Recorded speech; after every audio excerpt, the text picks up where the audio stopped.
Hi, everybody. This is Ann Clay. Welcome to Embracing the Smple Life podcast.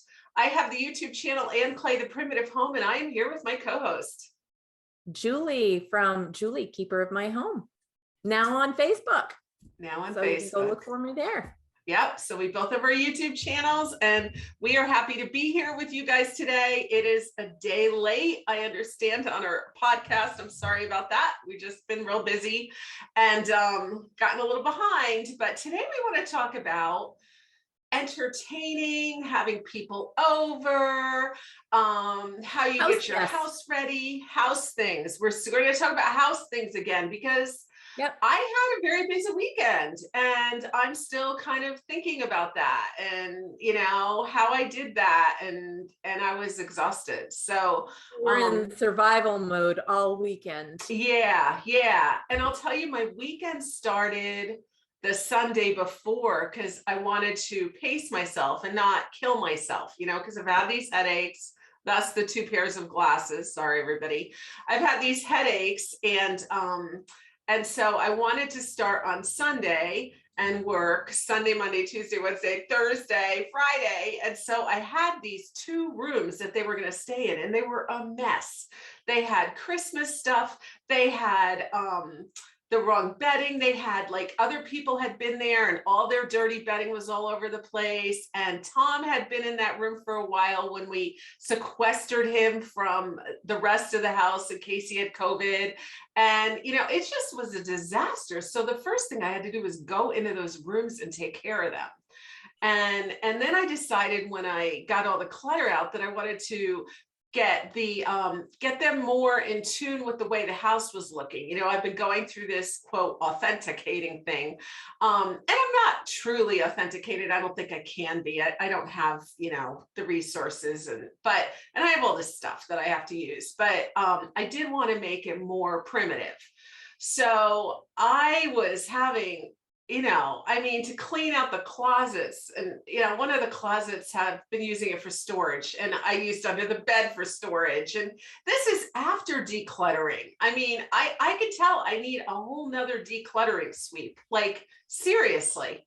Well, you know, it was a learning lesson, you know, kind of experience. We all, you know, have these experiences where we do these things. Like I just came off the Pantry challenge. What did I learn? I learned a lot. Okay. You are coming off of this experience and you learned a lot. That's not necessarily a negative aspect of it. That's a positive in my book, because this is something that will spring you forward to be better, in a better position next time this happens. If it happens again, tune in. We'll hear from Ann whether or not it's going to happen again. Yeah. I mean, this was kind of a kickback from a couple of years ago when I was doing things in the home. And then once COVID hit, I decided not to do things in the home anymore, you know, and I kind of took over the home for our life and not, you know, as a hotel kind of place. So, you know, I realized that I had stuff under the beds that I had purchased and I didn't want to get rid of. And so I was storing them, but they've been sitting under the beds for 2 years. Do I need them? No, I don't need them. You know, I'm still trying to get to the point where everything has a purpose and nothing is here that doesn't have a purpose, you know? And I wouldn't call myself completely minimalist, even though I've tried to move toward minimalism. More realist. It's more realist. It's less cluttery. It's less, you know, overboard. Practical. Yes, I have this, and I'll have to show it on the channel, but I have this countertop and Julie, last time we talked, you said, put out a few bunnies. So I'm like, where am I going to put the bunnies? Because I've been so clean. And so I put a bunny on this countertop and then I found a duck that I wanted to buy and put on the countertop too. And then I thought, what do I do with all these other bunnies? Do I sell them? Well, I thought of that. And then I thought, what if I make a whole display on this countertop with all these bunnies, all different sizes. And then I put lights around and I put it over angel hair and I put little eggs on it. And it's so cute. And it's like one section of just spring. Like it's just this happy spring. Right. Yeah. but it's not cluttering up my whole house. It's Right. just like in this one section where you look at it and it's like a Christmas decoration. It's like having a tree. It's really cool. That's Yeah. good. It'll bring joy every time you look at it. And Yeah. we all need that. We all need that. We all need that. So, is that minimalist thing to do? Probably not, but it's certainly not a cluttery thing to do. But Yeah. and I find that, it's just kind of like when we talked about authenticating, we Mhm. talked about starting with one room. Yeah. If you're becoming a minimalist or any other type of, trying another type of design in your home, start with one area or one room at a time and then just work your way there. Nobody says you Yeah. have to be there today. Right. Nobody says you have to be there tomorrow.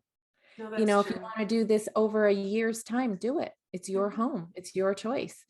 Just if you want one spot that isn't minimalist or one little tiny spot in your home that is not authenticated, then have it. There are no rules because it's your home. That is so true. I mean, even when I was walking around my tavern, which I pretty much authenticated, there are things that aren't completely authentic. Like I have the high tables and Mhm. I'm going to keep them there because I need tables. I have them. I like sitting by high tables. They look rustic, they fit in, but they wouldn't be exactly what they would have. And that's okay. Right. Yeah. Yeah. Or this couch wouldn't be what they would have in a tavern. But man, I sit in it every day. People sit in it. It's a wonderful thing. So we still have to make our homes work for us. Even back then, they pulled in things that were new to their time. You know what I mean? Yeah, We go back and we look at that time and we're thinking how authentic it was. right. And it was to that time. But at the same time, they were pulling in new things because they're still advancing just like we're still advancing. Mhm. Their times were advancing, newer things were coming on the market, newer things, they would find newer things in stores, or somebody was making something different than anybody else had seen before. Women were wearing pants and not dresses all the time. You know what I mean? They Yeah. were advancing every day, just like Yes. we are advancing. Yes. So who's to say this is right or this is wrong? That is such a good point, Julie. And, we're looking back over hundreds of years and seeing what they had. But some of their things might have been antiques for them, and other of the things in their home might have been brand new for Exactly. them. Yes. Exactly. Yeah. And Exactly. we have it encapsulated on a flat surface, but their Right. decorating wasn't flat, any flatter than ours is. Exactly. So we have to look at it that way. Yeah. It's a different spin, different perspective, but it's truth Yeah. because, 20 years, 30, 40, 50 years from now, how are they going to look at us? Right. Oh, yeah. Yeah. You think about how you look at your grandparents today, Mhm. and then you think about how, your grandchildren will look at you. Well, it's kind of interesting. I mean, that makes me think about styles, right? Because there was a definite style that our grandparents would have worn. It was women always wore the dresses, you know. Mhm. I remember when my grandma, she was an avid sewer. I think I talked about that last time. She wore pantsuits. She made these pantsuits out of double knit, right? And that was like a big thing. Women started wearing pants, and grandma was wearing pantsuits. And now you see, of course, as grandparents, which we would be that age, you are actually a grandmother. I am not, but I'm certainly the age, wearing jeans and everything else. And my mom wears jeans and everybody, and I haven't seen a whole lot of change in styles, as far as casual styles. People wear jeans and sweatshirts and sweaters and Yeah. t-shirts a lot. That's the new casual. That is the new casual, and it's been going on for quite a while. So I wonder, and leggings, right? I mean, you don't see too many grandparents in leggings, but I mean, great grandparents in leggings. But yeah, I wonder if that's just going to stay. Yeah. I don't know. So how did it turn out with you cleaning under your bed?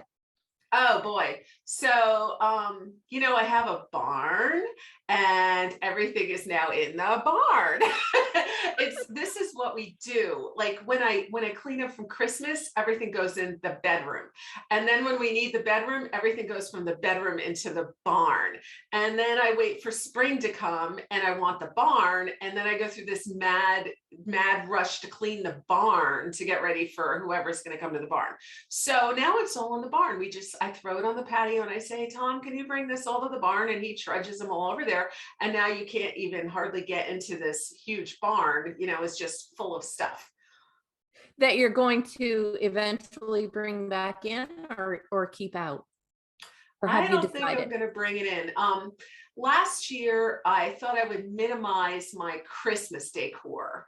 And then as I was decorating, my home is so big, there's 3,000 square feet in this house.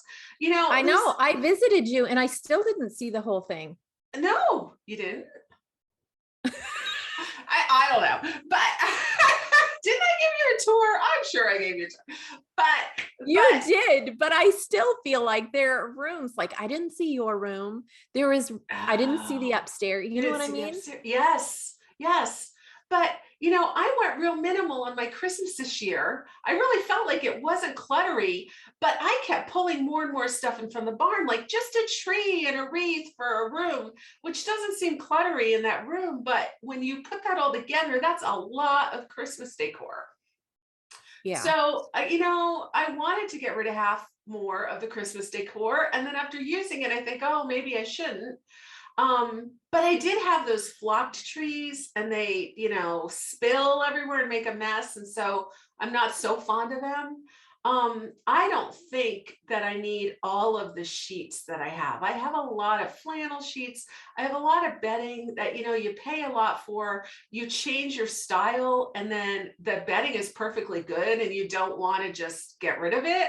But, and if you sell it, you get nothing for it. So I hold on to that stuff, but that stuff takes a lot of space. You can always, to me, I feel like you can always use bedding because your bedding that you're using right now is going to wear out in time. Yeah. So there's always going to need to be, a replacement somewhere down the line, even if it's a year down the line, there's going to be, you're going to need a replacement. Those kind of things I would hang on to. How do you store them? Or do you have? The thing. I've done it in the plastic bags that you suck the air out of because that'll make it smaller. And then I'll put it in a trunk or something. So I can, put it all in, but I'm still always, I think it's because I am so into so many things that I always have a space issue, because when I have the trunks full of bedding, suddenly, oh, I should put my yoga bolsters in the trunk, and my yoga bolsters are huge, because I'm a yoga teacher. I don't want to leave stuff like that out because I don't want animals and rodents and, stuff to get into things. So I'm always looking to store things in a safe place. Old homestead is mouse haven, and it doesn't matter how many traps and things you have out there. You cannot. Yeah, we learned that from the squirrel travesty. Right, squirrels do things. Yes, yes. So us too in the barn last year. So there's always that, storing things and not. So as a minimalist, quote, as someone who wants a clean line and not a lot of clutter around her, I still have all that stuff that has to be stored away. And I think you need to pick and choose what is most important for you. Yeah. Write a list and then chew down that list. Right. Prioritize the list. Julie, and then you go love from lists. There. Julie and her I lists. know. That's how, to me, it's the most efficient way to do something. And a list I'm a visual person. So a list is a visual way for me to prioritize things, to chew down things, to you're seeing it, and in crossing it off, there's such satisfaction in crossing something off a list. When I go grocery shopping, sometimes I'll pick up something that I didn't realize I needed. I'll think, oh, I forgot to write that down. I will write it on my list just so that I can cross it off. I used to do that. I know I'm not the only one. I know there's other people. There are other people. But here's the thing, Julie. I had too much stuff to put on a list. I used to try to list things and then I couldn't even remember it all. So for me, it's better to lay it all out in the middle of the barn and start doing this. I don't need this. I don't need this. I don't need this in the car, out the door. Absolutely. Yeah. Yeah. You need to put in piles. Yes. You know, one pile is keep, one pile is giveaway, one pile is throwaway. Right. Right. You know, have a friend come over, and that way your giveaway pile gets smaller and smaller because your friend is taking from the giveaway pile. I've done that. I've done that with guests. Like I had a women's retreat here last year and I had probably 7 or 8 bags of really great stuff, and they're young mothers, you know, and I'm like, help yourself, you know, and they just went through and grabbed pillows and bedding, and, you know, it was great. Yeah. Yeah. Well, you know, there's different ways that you can go through all of those things. And I'm one who, if I'm bringing something in, I'm taking something out. I do not like clutter. I had somebody come here one time. It was such a rude thing for them to do, but at the same time, it was funny. They were literally looking, they weren't my guest. They were a guest of my guest. Okay. So It wasn't somebody that I brought here. It was somebody who just came with somebody who was, you know, come over. And they literally were looking through the house. They were going in the closets and opening them up and just kind of like peeking in and then shut the closet. And then they'd kind of look in this drawer and then they'd close that. Honest. I would not do that to somebody, but this is what they did. And then they said to me, now, come on, where's the closet that holds all of the junk? You cannot tell me that your house is this organized all the time. I honestly didn't know how to answer that, but you know what? It is because I don't bring in anything I'm not using or anything I don't want here in my home. I don't, because I feel like the more junk you have, the more, I don't know, almost like you start to feel cluttered inside, and it becomes like you can't do anything. It's like having your desk cluttered. You feel like you can't be productive because there's so much stuff here. Your mind can't flow on what you are doing because it's too busy seeing all the other stuff that you need to do. Absolutely. And that's the same thing in your home. How are you going to flow? Right. Mentally, physically, spiritually, whatever. Yeah. If your house is so full of stuff and you don't even know half of what's in there. Absolutely. And you spend all your time looking for things. You know, I'm glad those 2 rooms are clean now and emptied, right? I have 3 more I need to do that I started stuffing stuff in. So, and that barn, knowing that's full just gives me this feeling, you know? Yeah, it's awful. Yeah, it is. It's a terrible paralyzing. Feeling. It is paralyzing. And there's nothing like opening a cupboard and seeing everything you need and being able to reach for it, instead of opening something and having everything fall down on you at your feet. And then you just stuff it in. I mean, I've lived like that, and I don't want to anymore. And it makes you want to turn around and totally give up. Yeah, it does. You procrastinate. Yeah. You don't want to do anymore. It is finalized your day. And you don't want stuff in your home that's going to finalize your day. That's you true. want to be able to move forward and be productive. And in order to do that, you need to pare down what is necessary. And I'm not saying get rid of things that, you know, you have that you love. Right. I'm saying maybe display them in a different way. Right. Maybe use them differently. Yeah. You know, maybe there's things in your closet that you don't see because out of sight, out of mind, that if you're not seeing it, you're not using it. Yeah. And if you know what you have, you can use it. You don't have to go out and buy all those things. You're saving yourself money because you're shopping in your closet, which you can see, you know? Right. Yeah, absolutely. That's one thing I learned when we did the pantry challenge. That was one of the biggest takeaways, is that I could not believe, as much as I feel we don't waste in our home, I felt so wasteful. Wow. Because our freezer had so much stuff in it. We could go, literally, we could still go another month. Really? Easily. Wow. And did maybe you feel like longer. were you eating still healthy and the way you like to eat? Yeah. Yeah, Mm. we were eating really well. I mean, Mhm. there are ways you can eat so good on so little. Yeah. And our freezer is so full, is still so full. I have Mm. so many bananas, I have so many apples, I have so much stuff in there. There's a lot of stuff, not just, fruit, but there's a lot of stuff in there that still can be used and put together to make meals. There's a lot of leftovers wrapped in there. That's the thing with my husband. I tell him all the time, I make extra, and I purposely do that so that we can freeze some to have for those quick meals. Yep. Good tip for Yep. anybody who's, wants to do that. When you're making a meal, you're making a shepherd's pie, for example. That's one of my husband's favorite foods. I make it bigger than what we would typically need for just the two of us. Then once it's cooled, I cut it into squares, wrap it in plastic, put it in a Ziploc, and I put it in the freezer so that you can take out of that Ziploc individual pieces. Mhm. If, that's what he wants for lunch and I'm not eating lunch, or I'm just going to have a salad, which seems to be my go-to, he will just grab that out of there and it's a quick go-to. Mhm. Or, if we have plans and we have to hurry, and get dinner on the table real fast, it's a quick grab. Mhm. There was a lot of that stuff in there, but I find my Yeah. husband has this idea of, yeah, let's do that. But then when it comes down to actually using what's in the freezer, he's like, yeah, I don't know if I really want that because it's frozen. It's frozen. Mhm. And then he has to unfreeze it. Yes. And Yeah. I'm like, Yeah. oh my word, you've Yeah. got to be kidding. Yeah. The zest for it all is there in the beginning. But then Yeah. when it comes down to it, I'm like, I am going to stop doing this.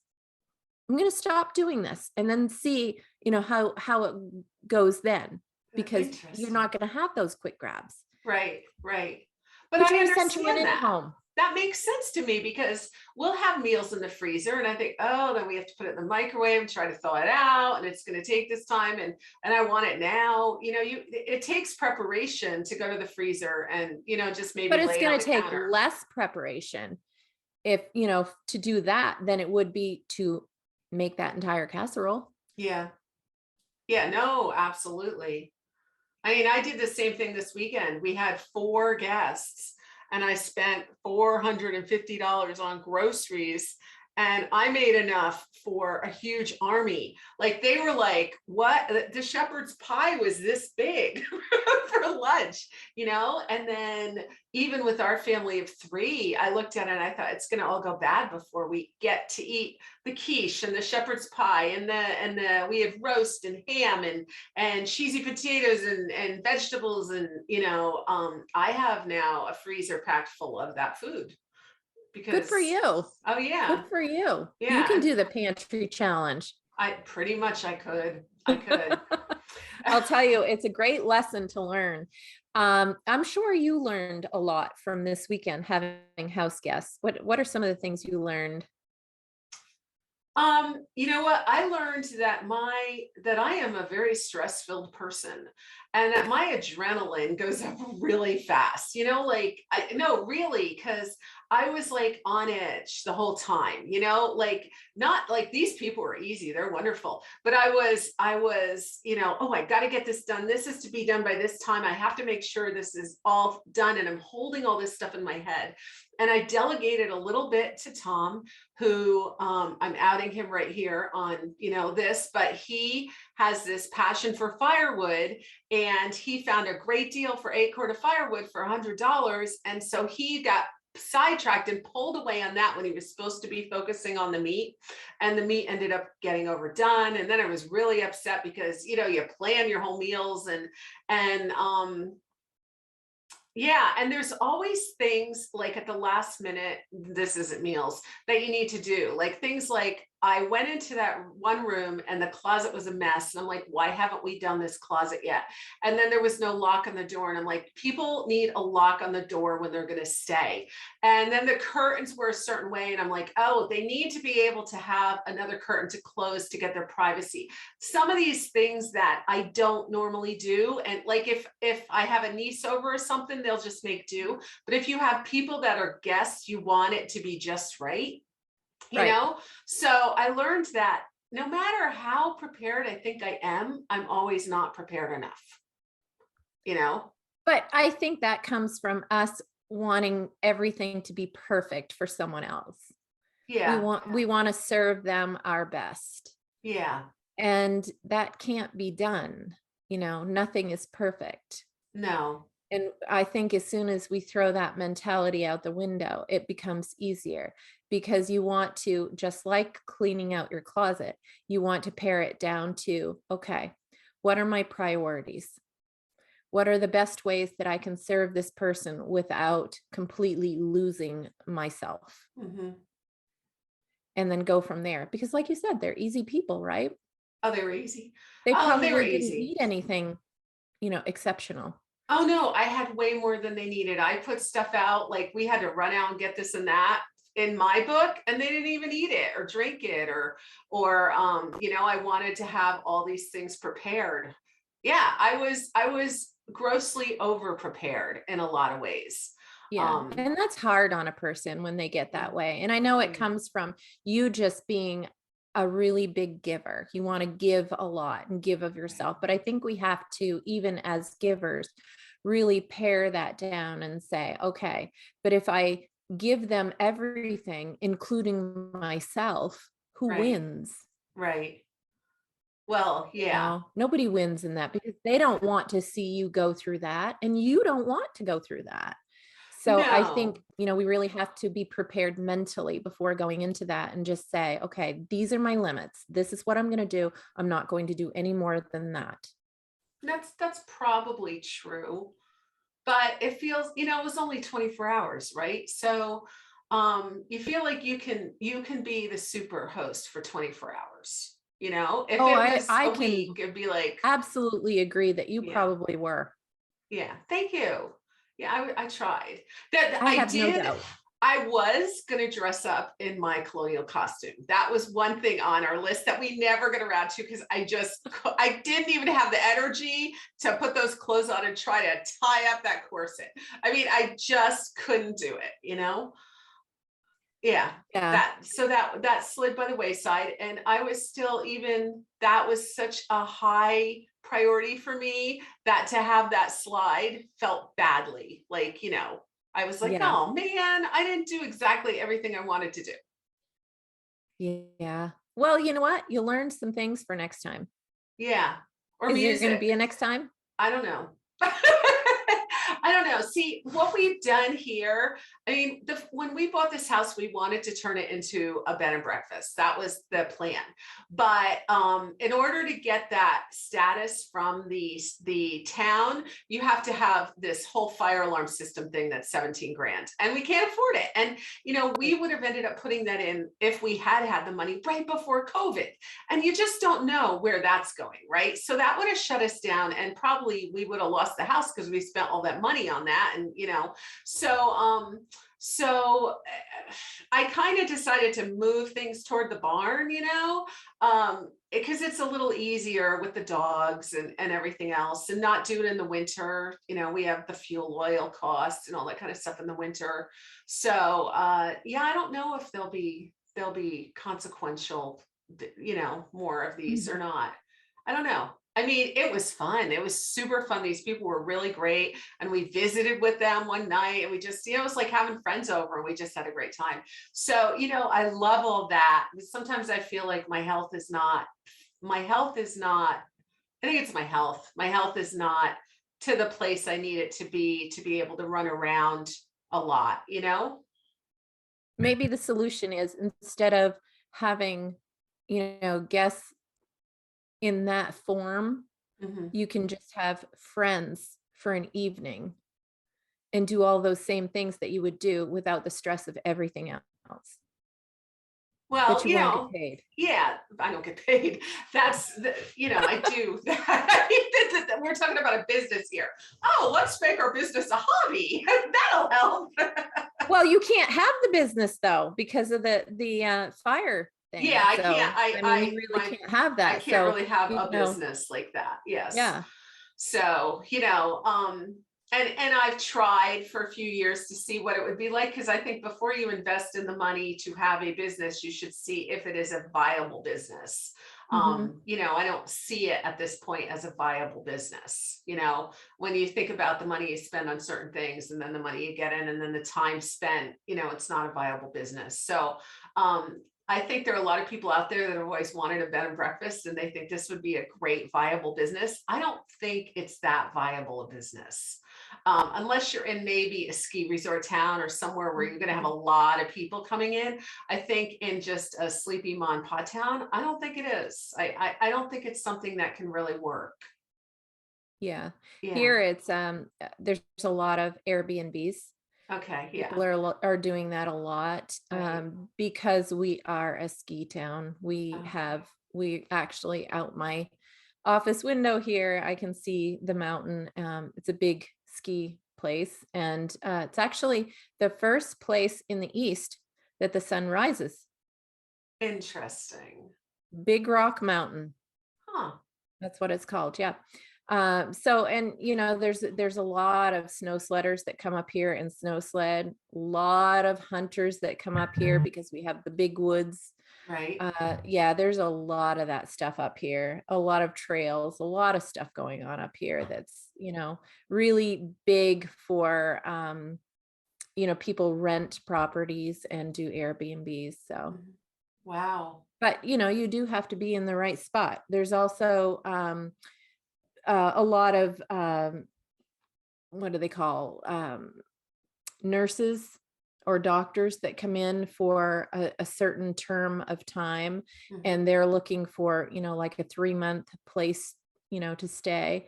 So we have a lot of that here, a lot of traveling nurses and doctors. So there are many, many people in our area that open up their home to these people and just have a room for them to stay in. Makes good sense. It's a good thing to do.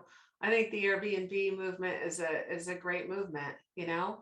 Well, there's a lot of Yeah. people, you know, there's somebody I know that's all that they do is it's a constant rotation of the traveling nurses. Yeah. She has a room, she's by herself, she's not married, she's, you know, she has 2-bedroom home, she has that extra bedroom, so why not? She's young, she's in her 20s, so she has somebody stay there, and it helps her and it helps them. Yeah, it's kind of like having a temporary roommate and then they move out again and you know, you don't have that commitment. That's good. Yeah. Yeah. I don't know. I think we all just learn, right, Julie? We all just Oh learn yeah. from everything we're If doing. you're learning from your experience, then it was totally worth it. Oh, it was worth it anyway. It's worth it to give. What I like to do is give people the most wonderful weekend they can have. I mean, that is always my goal is take them out of their home, bring them into a whole different look and pamper them. That's what I'm about, you know, is when these people come to pamper them. And I love to do that. So, you know, it's just, I had some episodes with my eyes and, you know, like these things, and those are upsetting to me when you really want to, yeah. Yeah, it definitely makes it hard, you know, Yeah, when you're not able to do those kind of things for those reasons. Yeah, it definitely right, impairs you in a right. way that is not, you know, your fault. It's No, something you can't help. Definitely. absolutely. It's the health thing. So, yeah, well, this was interesting. This was fun, Julie. I'm glad that you could, I know that you've been really super busy lately. We both have been, so it was really good to catch up and do this. And yeah. Well, thank you for chatting, calling me and texting me and telling me, hey, let's get on a podcast today. I'm glad you did. It's always This is my fun. fun time. Yeah. I know it's a good time. It's a good time to rest and recuperate and, you know, recharge. So everybody, thank you for joining us. This is going to go on video and on the podcast, and we will see you all soon. Bye-bye. Bye.